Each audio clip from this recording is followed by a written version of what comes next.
নমস্কার। কবি সুকান্ত আচার্যের লেখা পতাকার 5 রং। বলো তো দেখি পতাকায় মোদের কয়টি রং আছে? শিক্ষক এসে শোধালেন হেসে দ্বিতীয় শ্রেণীর কাছে। একসাথে মিলে সব ছেলে বলে চিৎকার করে জোরে, 3টি বর্ণ রয়েছে রঙানো জাতীয় পতাকা জুড়ে। শ্রেণীর পিছনে বেঞ্চের কোণে শিশু ছিল এক বসে। পতাকার মাঝে 5 রং আছে বলল সে মৃদু ভাষে। কথা তার শুনে বাকি শিশুগণ হেসে খায় লুটোপুটি। শিক্ষক রেগে বলেন হেঁকে, বোঝাও কি করে 5টি।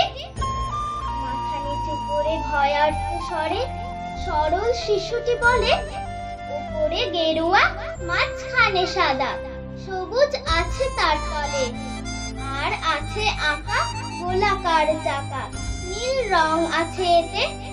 শিক্ষক বলেন এটিকে ধরলে তবুও হচ্ছে 4টে।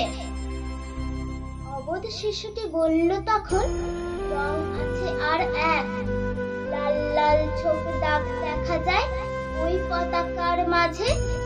বাবাকে যখন আনলে ওরা কফিনের ঢাকা খুলে, জড়ানো রয়েছে দেহখানা তার পতাকার ফুলে। রক্তের দাগে ছিল লাল ছোপ ওই পতাকার মাঝে। এই নিয়ে মোট হলো 5টি, এবার তো ঠিক আছে। সরল শিশুটির জবাব খানি কাঁপিয়ে দিল বুক।